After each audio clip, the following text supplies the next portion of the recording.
Good morning. Just got back from our morning walk.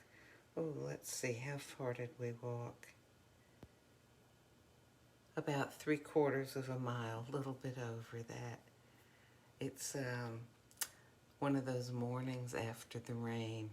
It's nice out, it's cool, and I got to wear my new rain shoes. Let me show you this. You know how I usually wear those Crocs that have no toe cap and they have a lot of cutouts. And I've been looking for rain shoes. Oh my gosh, I've ordered so many from Amazon and from Zappos and, tried them and sent them back. But I finally found the perfect pair. And let me show you these. Turn the lights on. So these are the kind I usually wear.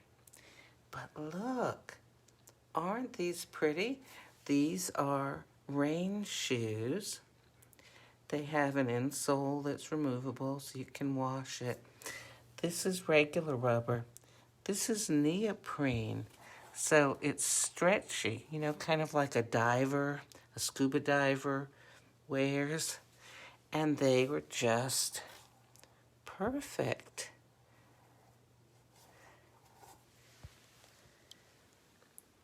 So one of the reasons I'm showing you those, besides the fact that I just got them and they're working so well, is I want to tell you a little story about feet and positive versus negative thinking. But before I start, I've had this milk sitting out while we were walking. I thought I would get to make my coffee earlier, but Grayson was anxious to go out. So my daughter had kind of borrowed from me a bunch of capsules of espresso because she was running out. And I thought I had asked her to get me, she said, I'll just get you a whole sleeve. This is Nespresso. I need my coffee. I'm standing here yawning. So I thought I had told her to get me double espresso scuro, which is the dark espresso, double espresso that I like. What's a double espresso? It's 2 times a single. A single is 1.35 ounces, so a double is 2.7 ounces. But instead, she got me double espresso Chiaro, which is not as intense. But I was interested to read.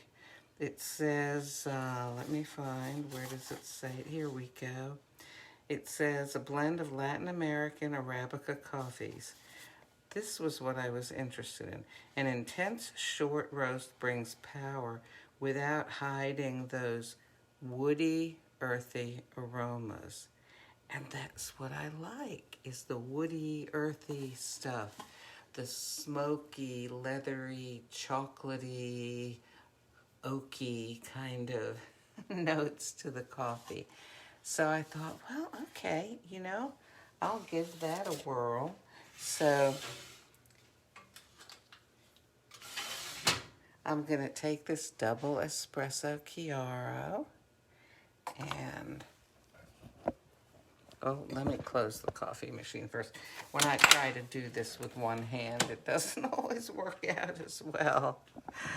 But we can watch it brew. So there's a little flashing light saying, I'm heating up the water, getting it ready for the coffee.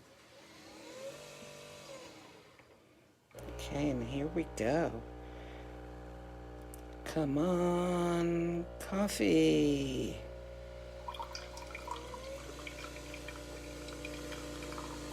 Now, this is a lot of milk in here, even for a double espresso. So I'm going to see if I can use this capsule, run the water through it twice, which will basically get out any last little bits of coffee left in the capsule, but also just add more hot water. So this is an Espresso Vertuo. There's the water tank. This is where the capsules go after they're used. They get ejected down in there, and empty that every once in a while. Okay, one more push. And see, Nespresso sends you these bags. They're recycle bags so that you can send all of those used capsules back to them. And they have a company that empties them out and makes stuff out of the aluminum from which the capsules are originally made. Oh, good morning to y'all. Good morning, everybody that's watching. I see there are some people watching this morning. Oh, my goodness. That's so pretty. And I will get a plastic spoon. Where do you get long-handled plastic spoons? Dairy Queen, if you live in the United States. Why am I using a plastic spoon? Because this is a double-walled glass mug. There it goes. And when they make these,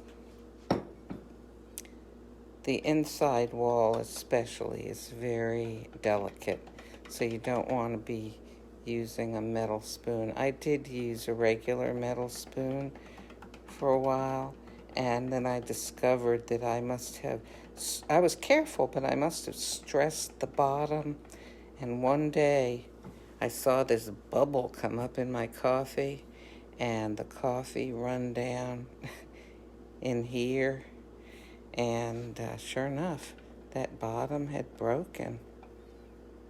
So now I use a plastic spoon. Well, anyway, I'm going to tell you the shoe story. So I have got large feet. I wear size 10. Ladies, get that crema off. Ladies, size 10.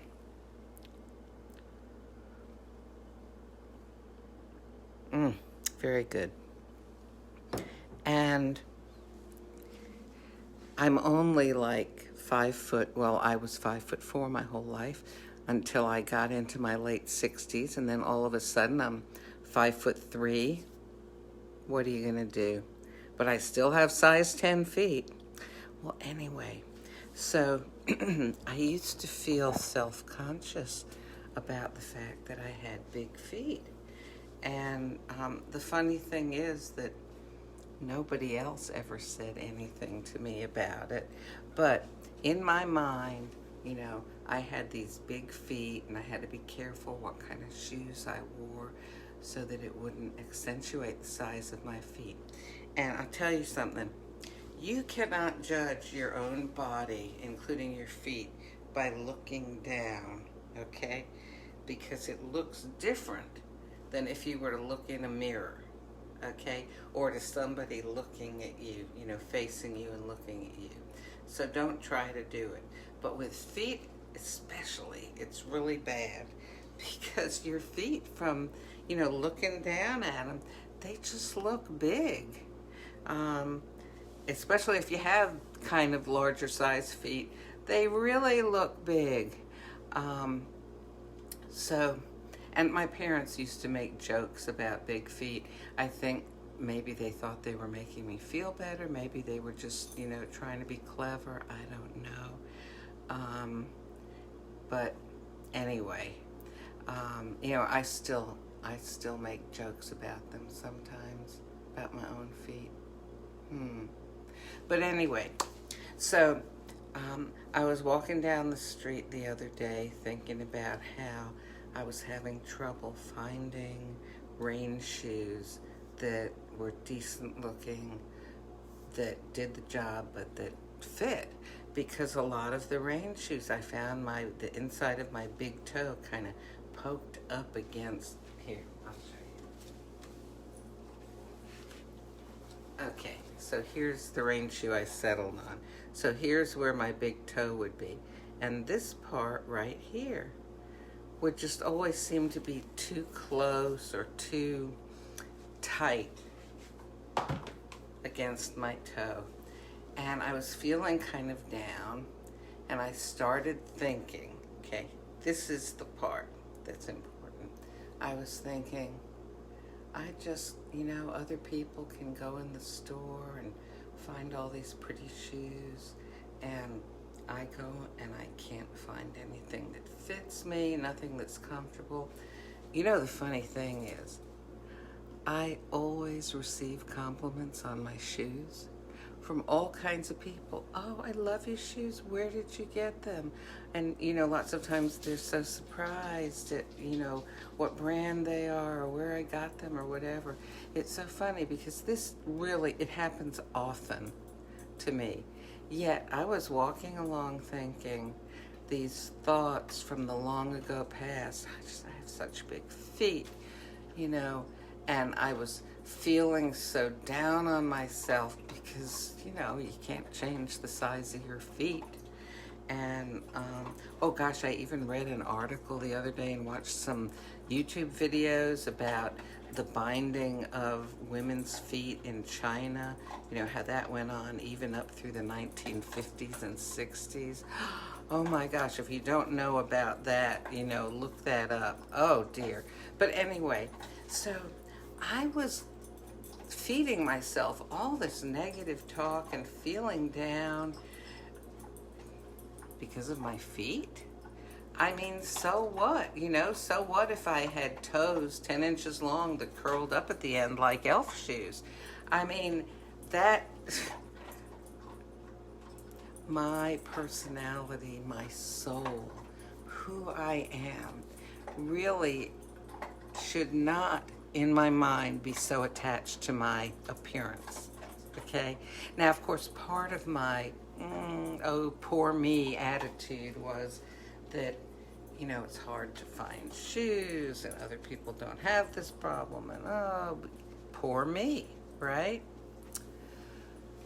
What is it when we get down on ourselves, that we can get into this poor me thing? I was thinking about when I was a little kid, we used to sing this song, nobody likes me, everybody hates me, think I'll eat some worms. Big fat squishy ones, little bitty mushy ones, worms that squirm, and there's more words to it. Actually, you'll find it on the internet. But the whole idea of the song was, I feel bad about myself. I feel like nobody likes me, so I'm going to do bad things to myself. I'm going to eat worms, or these days, what do people do? Well, what did I do? I gave myself a whole bunch of negative talk and promoted this depressed down feeling in myself, made myself feel even worse about myself. This is ridiculous. Over my feet, over shoes, especially in light of the fact that I regularly get so many compliments about my shoes. Oh my gosh. But I'm sharing this because, it might help to reveal or open up to you ways that you promote negative thinking in yourself. Oh my gosh, I feel like I don't need anybody to criticize me. I'm critical enough, for the whole world against myself. Oh my goodness. It's something that, I'll go a lot of days sometimes and I'll feel just real good about myself and I'm real positive. And every once in a while, there may be one little thing that gets me down, and it's almost like the little pebble. The street can be totally clear and there's one little pebble, and you can manage to kind of lose your footing and fall down because of that one little pebble. That's what it's like for me sometimes. Just one little negative thought can make me fall. So I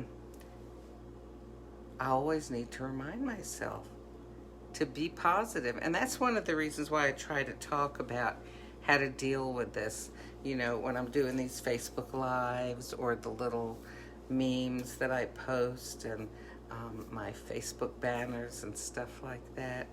It's to help remind me and remind you to to think positive thoughts and to say positive words and to do positive things, because that will help build up who we should be and who we really are, and help prevent us from falling down those sometimes rabbit holes of negativity. So I just want to share that with you. I'm going to go drink my coffee before it gets cold. And Grayson is waiting for me. Oh, such a patient dog. Because when I have my coffee... Are you a patient doggy? Yes. We go to the couch, and I sit down and pat the cushion and say, "Want to sit with me while I have my coffee?" And he usually jumps up there and sits with me. It's so sweet. It's nice company. God bless you.